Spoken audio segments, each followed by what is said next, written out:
আসসালামু আলাইকুম, hello everyone. Finally কিন্তু ফেসবুক আইডি বা পেজে ইনস্টিমেয়ার, রিল সেটআপ, তারপর হচ্ছে আপনাদের বোনাস প্রোগ্রাম সব সেটআপগুলো অপশন তারা ওপেন করে দিয়েছে। হ্যাঁ, আপনারা কিন্তু এই আপডেটটা একদম নতুন আপডেট দেখতেছেন, তারা কিন্তু ওপেন করে দিয়েছে। তবে মূল কথা হচ্ছে তারা তো আমাদেরকে কিছুদিন বলতে ২-১ দিন আগে আমরা দেখলাম আমাদের এই যে এখানে বোনাস অপশনে ক্লিক করলে আমরা ঢুকতে পারতেছিলাম না। এখানে আমাদেরকে তারা কি দেখাইছিল? সামথিং ওয়েন্ট রং। তার মানে আমি আপনাদেরকে ভিডিওতে বোঝাইছিলাম যে আপডেট চলতেছে। এখন মূল কথা হচ্ছে তারা যে আপডেটগুলো শেয়ার করলো, এই আপডেটের মাধ্যমে তারা আপনাদেরকে এখন মনিটাইজেশন দিবে কিনা বা মনিটাইজেশন আপডেট তারা কি আনলো এটা তো আপনাদের জানা দরকার।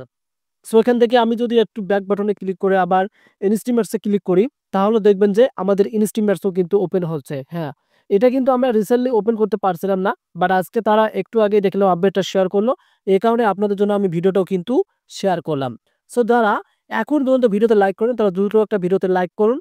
আর যারা নতুন হয়ে ভিডিও দেখছেন অবশ্যই ভিডিও শেষে চ্যানেলটিকে সাবস্ক্রাইব করে চলে যাবেন। সো এখন আমি আপনাদেরকে ভিডিওর মূল অংশ নিয়ে যাচ্ছি। সো আমরা এখান থেকে দেখতে পারলাম যে আমাদের সব সেটআপ অপশন এখন ওপেন হচ্ছে। আর আমার টাইটেল, থাম্বনেল সব মিলেই কিন্তু আমি ভিডিও মেক করি। আশা করি আপনারা এটা কমেন্টে জানিয়ে দিবেন কতটা আপনারা স্পর্শশীল ফাইনালি বুঝতে পারলেন। সো এখানে দেখেন সব অপশনে আমরা ক্লিক করতে পারতেছি। সো এটা তো ইজিলি বিষয় যে আমরা আমাদের রিল সেটআপে ক্লিক করলাম, বোনাস সেটআপে ক্লিক করলাম এবং ইনস্টিমেটস এ ক্লিক করলাম। দেন তার সাথে সাবস্ক্রিপশনে ক্লিক করলাম। সো এখন আমরা যদি মনিটাইজেশন না পাই, তাহলে এগুলোতে ক্লিক করে কি লাভ? কথাগুলো ভালোভাবে বুঝবেন। সো আমি সোজাসুজি ইনস্টিমার্টস এ নিয়ে যাচ্ছি। দেন এখানে তারা কি বলছে? এখানে কি তারা কি নতুন আপডেট আনছে? ২-১ দিন যে তারা আমাদেরকে মানে এখানে ঝুলাই রাখলো, আমরা ওপেন করতে পারলাম না। এখানে কি তারা কোনো নতুন কোনো আপডেটিং আনছে কিনা? এটা তো আপনাদের জানা দরকার। সো এটা আমরা আগে থেকেই দেখেছিলাম। এই যে একদম কর্নারে আপনারা লক্ষ্য করুন। এই লেখাগুলো আমাদের আগে থেকেই ছিল। Instamarts are now part of content monetisation. So এটা আমরা আগে থেকেই দেখেছিলাম। সো আমরা এখন সরাসরি লার্ন মোড এ যাবো। দেন লার্ন মোড থেকে দেখব যে আসলে Facebook আমাদের জন্য নতুন কিছু আপডেট আনছে কিনা। যেটা থেকে আমরা বুঝবো যে আসলে তারা কোনো পলিসি ইস্যু দিচ্ছে কিনা যে কনটেন্ট মনিটাইজেশন সেটআপটা পাবো, সেটার কোনো তারা আমাদেরকে এভেইলেবিলিটি করতে বলতেছে কিনা। এখন আমরা এখান থেকে একটু নিচে স্ক্রল ডাউন করব। দেন এখানে আমি দেখতেছি যে তারা যে আপডেটিংটা করতেছে রাইট নাও এই আপডেটটা আমরা অনেক মাস থেকেই দেখতেছি। অ্যাজ অফ অক্টোবর ৪, ২০২৪ এখন আমরা এখান থেকে Facebook এর যে কনটেন্ট মনিটাইজেশন যে সাইটটা আছে, জাস্ট এখানে একটা আমরা ট্যাপ করব। সো আমি যেভাবে দেখাচ্ছি আপনারা আপনাদের আইডি বা পেজে সেম সিস্টেমেই কিন্তু ওপেন করতে পারবেন। এখানে আপনারা আবার বলবেন যে আপনি ইউটিউবার জন্য আপনারা কোন সাইডে ওপেন করেন। আসলে এটা সেটা নয়। আপনি আপনার আইডি বা পেজেও কিন্তু ওপেন করতে পারবেন। সো এখন আমরা এখানে দেখলাম যে get start with the Facebook content monetisation beta, এটাতে আমরা এখন কিন্তু দেখতেছি। তবে এখানে দেখি কোনো আপডেট তারা নতুনভাবে আনলো কিনা।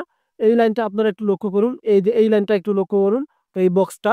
The Facebook content monetization beta is currently invite only.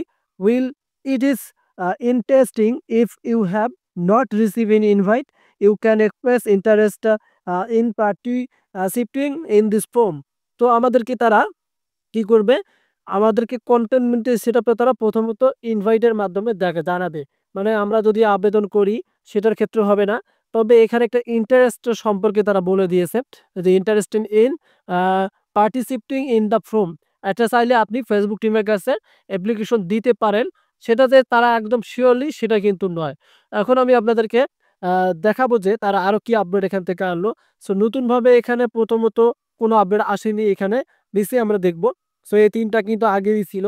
যেহেতু ইনস্টিমেটস আমরা ওপেন করতে পারছিলাম না। দেন এখান থেকে আমরা আর্ন মাল্টিপল কনটেন্ট ফরম্যাটস এ ক্লিক করে দিলাম। একটু নিচে আসতে চাই এখান থেকে। সো এখানে দেখতেছি আমি আগের সবগুলোই আছে। এগুলো নিয়ে আমি ভিডিও দিয়েছিলাম আপনাদেরকে। সো জাস্ট আমি একটু চেক করে নিচ্ছি যে তারা নতুন কোনো অপশন আনছে কিনা। না, এখানে কোনো নতুন অপশন আসে নাই। তারা কনটেন্ট মনিটাইজেশন দা এখানে দেখতে পাচ্ছেন অথেন্টিক এনগেজমেন্ট, এটাও তারা শর্ত রেখে দিয়েছে। নতুনভাবে এখানে কোনো শর্ত তারা যুক্ত করে দেয়নি। সো মূল কথা হচ্ছে তারা এখানে নতুনভাবে কোনো শর্ত যুক্ত করেনি। তবে আপনাদেরকে যে কাজটি করতে হবে এখান থেকে এই যে amount you earn money change over time, এখান থেকে একটা কথা ভালোভাবে বুঝবেন। আপনাকে নিয়মিত রিলস আপলোড করতে হবে, লং ভিডিও আপলোড করতে হবে, ফটো, টেক্সট, পোস্ট এগুলো আপনাকে মানে নিয়মিত মানে করতে হবে কাজ। এই যে পলিসি সেটা কিন্তু বলে দিয়েছে। কমপ্লি উইথ মেটাস পলিসি, এটাই হচ্ছে Facebook এর গাইডলাইন। এলিজিবল এর ক্ষেত্রে এই যে কনটেন্ট মনিটাইজেশন যে এলিজিবল আছে সেক্ষেত্রে আপনাকে এই কাজগুলো করতে হবে। সো রিসেন্টলি আমরা দেখলাম তারা কিন্তু কোনো নতুন আপডেট আনেনি। জাস্ট ইনস্টিম অ্যাডসটা ওপেন করে দিয়েছে। সো আপনি এই কাজ কয়টা করবেন নিয়মিত। আর আপনার পেজ বা আইডির এনগেজমেন্টটা সেই লেভেলের থাকতে হবে। নিম্ন মিলিয়ন ২০০-৩০০ কে হিট করতে হবে। কারণ এখানে তারা এটার কথাও বলে দিয়েছে। এই যে নিচে দেখেন content that collects or in um say incentivities in authentic engagement অবশ্যই আপনাদের এনগেজমেন্টটা বাড়াতে হবে। আশা করি আপনাদেরকে বোঝাতে পারছি। ধন্যবাদ।